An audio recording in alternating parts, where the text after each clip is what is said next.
Hey Scott, it's Bobby, East Carolina Crash Dodge Jeep in Greenville.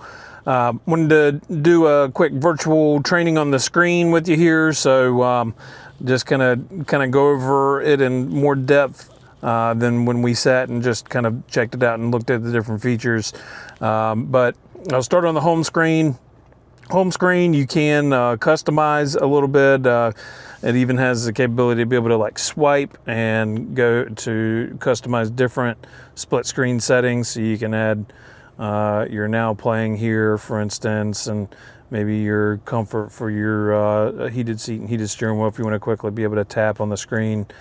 And you swipe and you go back to your main home screen, which is typically going to be your nav and your radio. If you hit the little pencil sort of icon there, you can change that on your main home screen too. So different ways you can do a split screen with the built-in nav and your radio or phone, different widgets that you can add to customize it. And you can add multiple pages to be able to swipe between different sorts of layouts. Mostly, I think people were on the Apple CarPlay screen where you got the full mirrored phone showing on your screen. But then, you do have some folks that are not going to use your phone nav and want to use the built-in nav for different reasons. With your phone nav, you are kind of limited to wherever you have cell phone signal, so your built-in nav does have some extra capability when you're off the grid. But as far as your home screen, that's kind of the gist. You can go in and customize it and kind of figure out what you like for your home screen. And then moving on, your media. On your media screen, pretty self-explanatory, very similar to the 19 Ram, just kind of a little bit laid out differently to, for instance, look at your different sources. If you want to plug in through your auxiliary at the bottom or use your AM FM, of course, you can save your different presets here, and they can actually all be different sources. So you can save the bottom row as Sirius XM, but also save in an AM channel or FM channel and not have to switch sources in order to pick something that's a different source. But on the side here, you can quickly choose sources if you want to play music through your Bluetooth on your phone or satellite radio. In the corner here, you can rewind and listen to the music live, but if you missed the beginning of the song and you want to hear it over again, as long as you're on that channel or it is in one of your presets, it's recording that channel. So you can go to the little screen here and rewind it or go back to live. You can plug in the number directly for what channel you want to go into with the number pad. With that button, you can scroll with these, but I think it's easier just to use the knob, and it'll give you a preview of what radio station you're on. And then when you want to browse to find new content, this has the Sirius XM 360L. So it'll make suggestions to you for what you are normally listening to in the browse section for the For You section. But if you want to break it down with genre, that's where you can break it down with genre and find a particular station. And if you already know what presets you like, you just go to your screen here on the bottom and save it in by pushing and holding. The browse function is kind of nice and gives you a visual without having to scroll through using the knob. And then on the volumes, you go to audio setting in the top here, and you can change your different volume offsets in the top screen here. If you want your phone call to be a little louder than say what it's set to by default, you can also change your adjusted speed adjusted volumes. For when you go faster, the engine is a little louder and you might want to cover it up. You can turn the radio up using that. Surround sound kind of gives you a concert feel. The clip system is a little bit different than the one I'm showing you here. This has got the Harman Kardon, so there are some additional settings that I won't really be able to easily show you on this screen, but you can change how much bass and treble inside of this, and I usually start people out with no extra bass or treble, so you can kind of figure out what you like, and you can set your balance and fade by tapping and putting more in the right in the corners.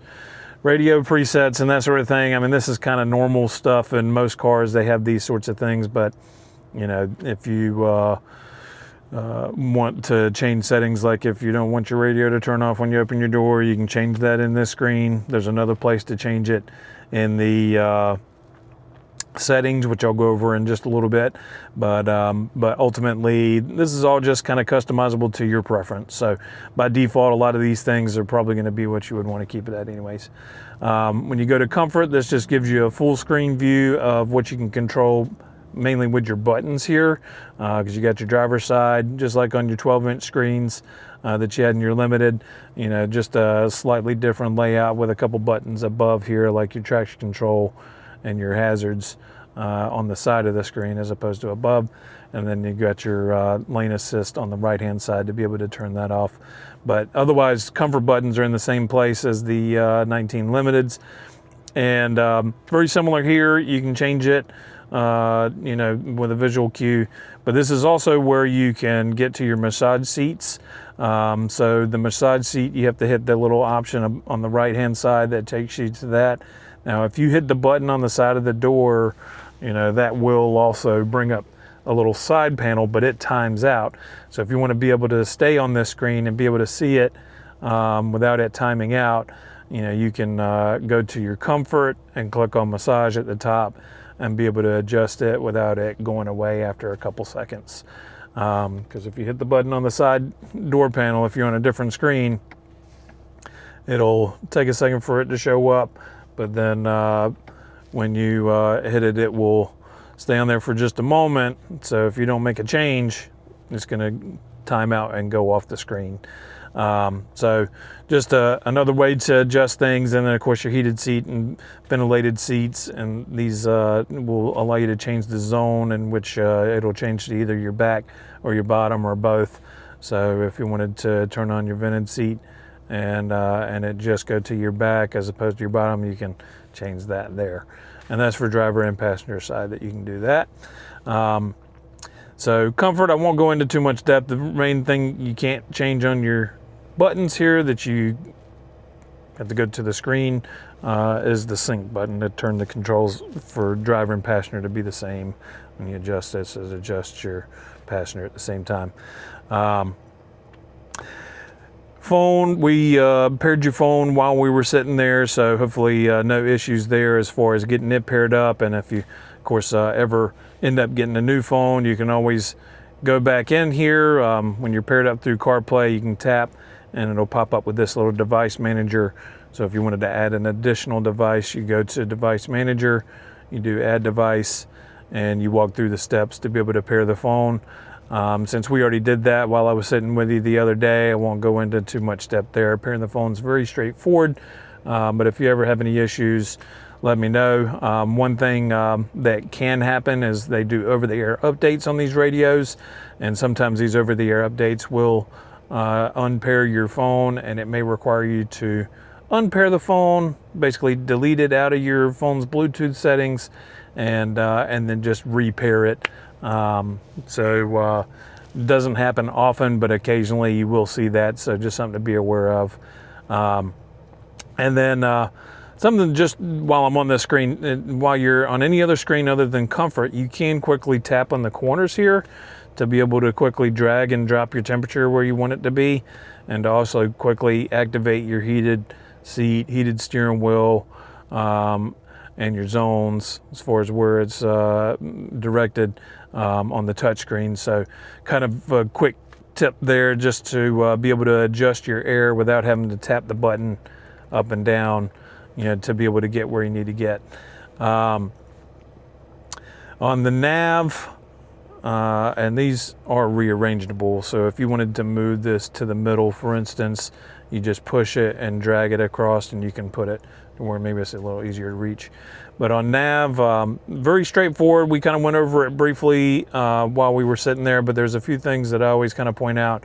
I think while we were on the phone, we were able to go ahead and set your home, but you can add favorites and that sort of thing, and it is a much more natural navigation system where if you start punching in the number and the address will populate once it searches and does this thing. It uses the database connected online to be able to find addresses, and it will continuously stay up to date for the short trial period.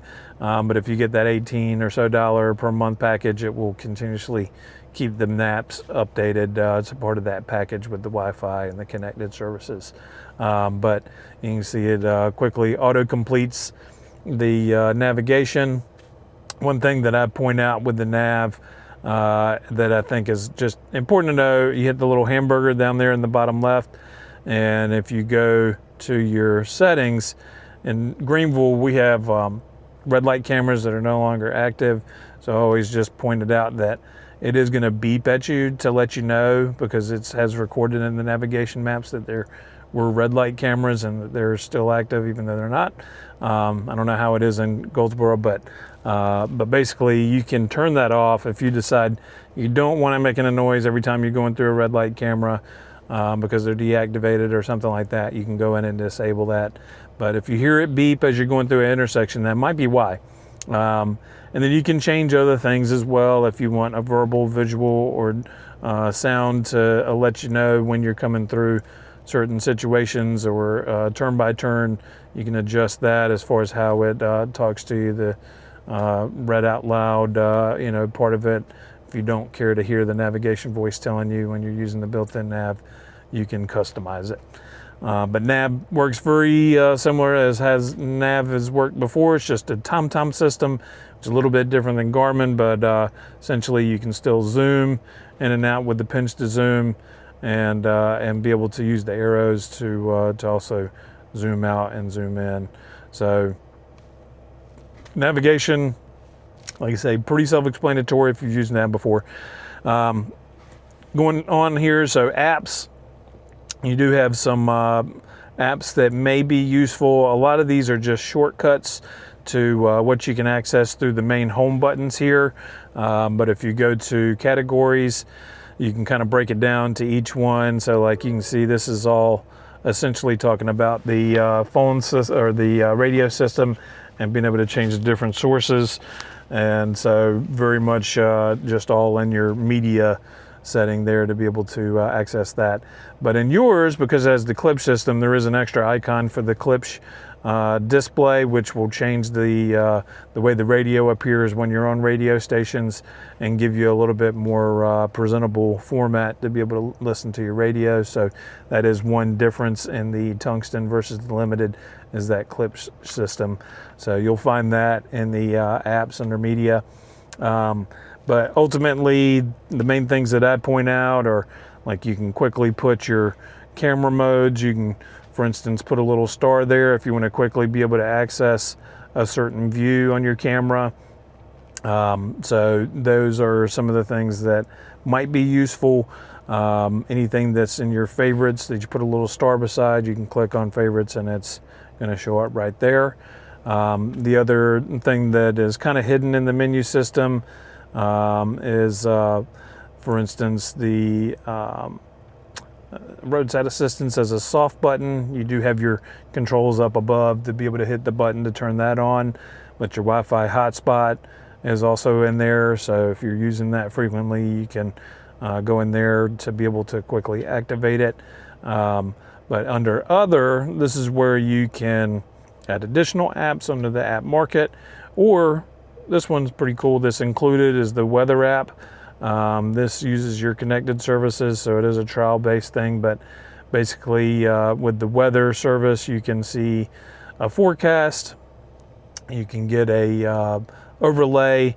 This one's taking a minute to activate here, but basically when the connected services are activated, you'll see a map, and then you'll be able to click the map button to be able to show if a front's coming in or something like that. It'll give you a visual, like sort of like your Doppler radar. So yeah, right now it is having trouble. It might be where I'm parked right now, but apps basically just a quick way to get to things that you already have access to in your main line buttons here, but just a way to sort of mark a little favorite so you can get to it quickly and know where to go. Vehicle, this is where it gets into a little bit more depth. We talked about it briefly, but under controls, this is where you can activate the passenger side screen. You've got your physical button right beside the screen to be able to turn it on. This is where you can view your cameras and your different angles. One thing that I think is nice to know, though, is that you can quickly get to your vehicle camera by dragging down right there at the top, and you can click surround cam, and it's going to pull up the camera very quickly. So if you wanted to quickly pull up the camera to maybe take a look at the back to see that the trailer's doing okay, or you can look in front, and that sort of thing. You can add more cams to it, like auxiliary cam that we talked about. If you have a trailer that you have a camera that you've added, you can hook that up. But there are a couple extra angles, like the driver curb angle, and that just looks down below, so that if you want to take a look and make sure you're not stepping right into a puddle, you can look down at that angle. So just a couple ways to get to your camera. So under vehicle, and you go to camera, you can choose which angle by doing that, or you can swipe down and choose surround camera, and it'll pull it up in a little bit more quick fashion. Because on this, if you're having to hit 3 or 4 buttons, say it's on controls, and now you got to hit camera, and now you got to hit that. Just a few too many button presses, I think, to try to do on the fly. So anyways, those are just a couple different ways to do that. When you go to other things on your controls, though, you got your rear dimming mirror. You can deploy your power side steps with that button, and then you can turn off the side passenger view screen with the soft buttons there. Under settings is where it really kind of gets in depth. I'll go over this in a semi-brief manner, because already at the 17-minute mark, and I know going through this, you'll figure it out as you go. I know some things maybe not as clear, and I just mainly go over the big things like safety, and also go over particulars that I think are important, because the factory has started to default things that they used to default on. So anyways, under your display, we talked about themes and being able to adjust that, so that's pretty straightforward. If you don't want to hear beeps and you don't want certain things to pop up when your navigation's happening here, you can turn off your turn-by-turn in the cluster, which is your driver information display. But I think most of these things by default are probably set to what you would want. But you can go through and customize it, and then whenever you've set these things, this will actually be able to save to your profile. So we had started to set up the profile, but we bypassed it because we were trying to handle an issue. But once you are ready to save your profile in, you can change all your settings to basically save these to your particular profile. And if your wife ever wants to drive the truck, she can set her own profile. So if she has different preferences for how the screen reacts to her, and what different things, like we'll talk about this, the wake up word doesn't want that on, you can disable it. But there's different ways that you can customize it and save it to your profile, so that each of you have a unique experience. So under entertainment screens, we talked about this a little bit, but basically you can disable what they have access to over there in that screen, and turn off navigation if you don't want them sending navigation waypoints to the main screen here. They still have to get confirmation from the driver's side to go to a place, but those are just ways to enable and disable features in the screen. The My Profile goes in depth, like I say, all the different things that you can change. So you can change the time format, you can change the voice to sound like a female as opposed to a male. Wake up word is one of those things that you can change it to the built-in system, the nav and the radio, to wake up to your words, either Hey Uconnect or Hey RAM. Once you set that on, it'll pop up the screen as if you tap the phone button on the steering wheel, so that you don't have to use that button. So that's basically what that does. Your voice barge in basically means that you don't have to wait for it to finish talking in order to say what you need to say. there's different things that I think, as you go through and use your truck more, you'll know what you like and what to turn off. A lot of these settings are just by default probably what people would want when they're first learning their truck, but maybe you don't need directions in the command list anymore for voice commands after you've used it for a while. So like you can go through and disable and adjust certain things. Now something that is off by default from the factory now, and I don't really know why, but auto comfort on I think is a good thing to turn on. And basically what that does is auto comfort on when it's more than 80 degrees outside, it'll turn on the cooled seat for the driver's side. If it's less than 40 degrees, it'll turn on the heated seat and heated steering wheel automatically. And so that's just a comfort thing, but I think, everybody wants to have a comfortable vehicle when they're getting in on a cold morning. So that just automatically enables that when you get in or you do your remote start. But most of the other profile settings, like I say, are preference things, so I won't go into too much depth, but you can hit the little I, for instance, and it'll give you a direction on what that means if you're not sure.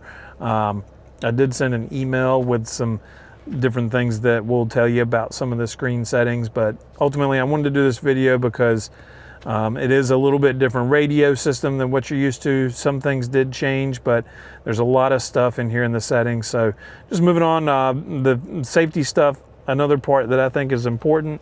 So automatic emergency braking, you had that on your previous truck, but you can adjust it as far as the settings. So if you are having your brakes activate or your warning is coming up too soon for your preference when you're approaching somebody in traffic, you can change how sensitive it is to near to far. Maybe it's not doing it soon enough.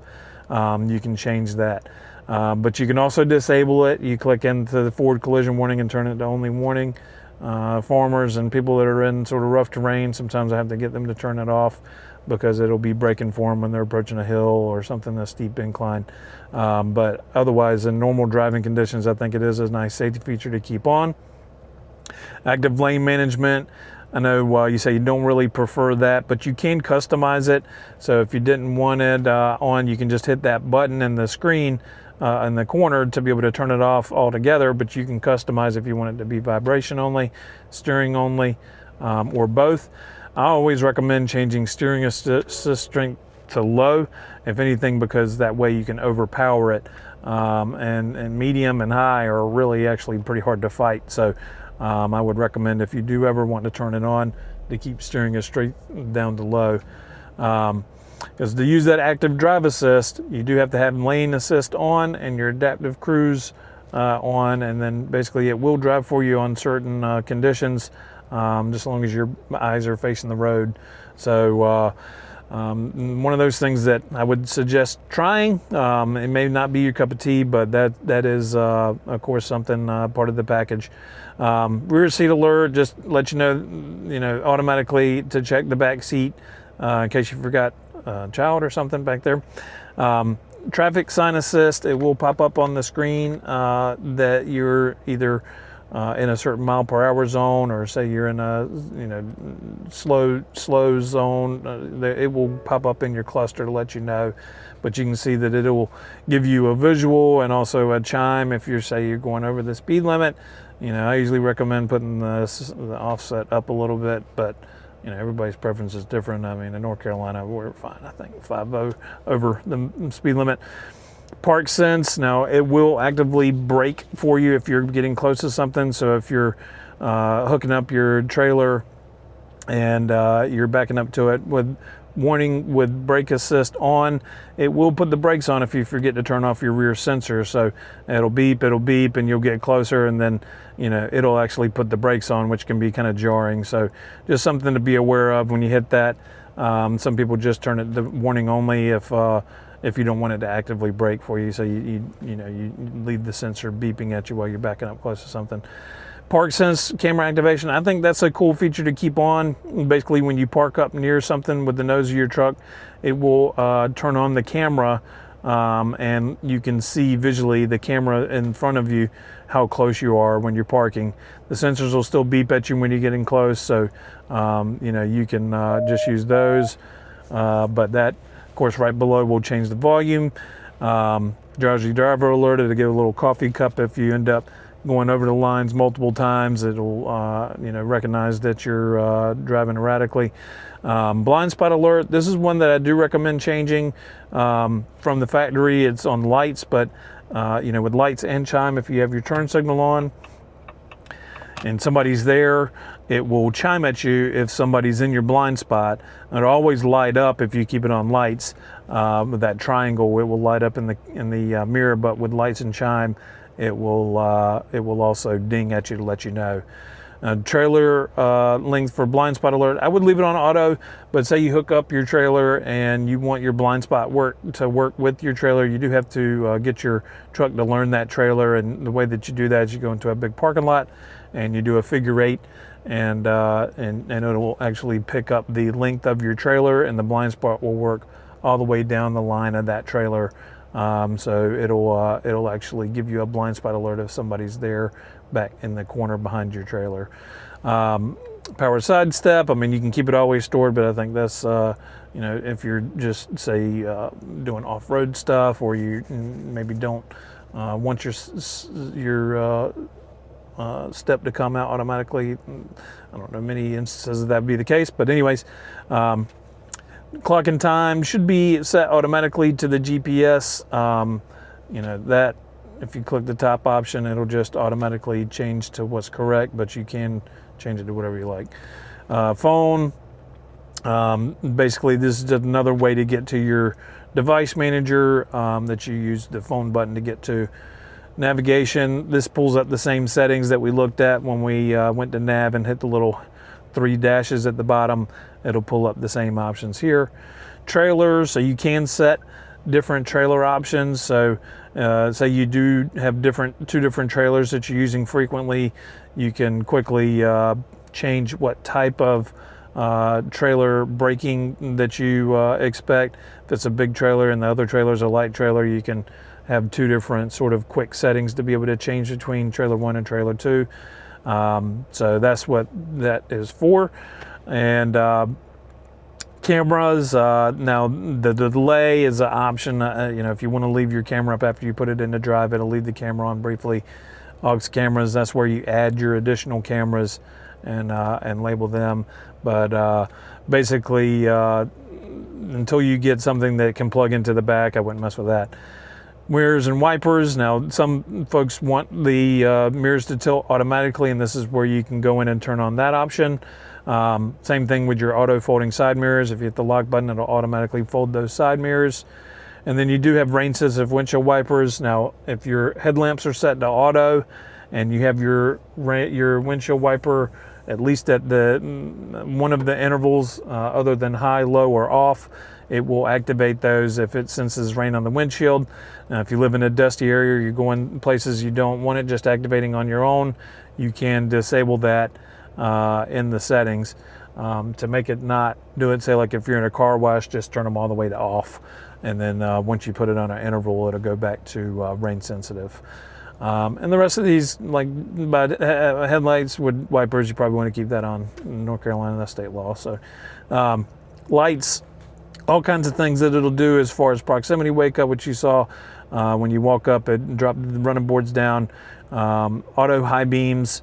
So if you are in a country town or something like that late at night and you're hitting a signpost, it will dim your high beams because it's reflecting back thinking there's traffic. Some people don't like it. I think auto high beams is a good feature, but just as long as you have your high beams on, it will dim as you're approaching traffic. This is where in the settings you can go in and disable it if you decide you don't like it dimming for you automatically and you want to be in control. And then you can disable other things. I mean, most of these, again, are things that people would like. Cornering lights, if you don't have your fog lamps on, you turn and your fog lamp will turn on to give you a little better lighting around that curve. Brakes, doubt you'll probably need to use this, but if you're parking on hills all the time, you might want to enable auto park brake. That just automatically sets your emergency brake, which you'll have to hit to disengage each time you want to drive. So I would leave that off. Doors and locks. Now, this is something that probably have already adjusted, but if you don't want your horn to honk when you're locking your door, you don't want your lights to flash, all these things are customizable. Same thing with your remote start, beeping the horn twice to lock to do the remote start, you can disable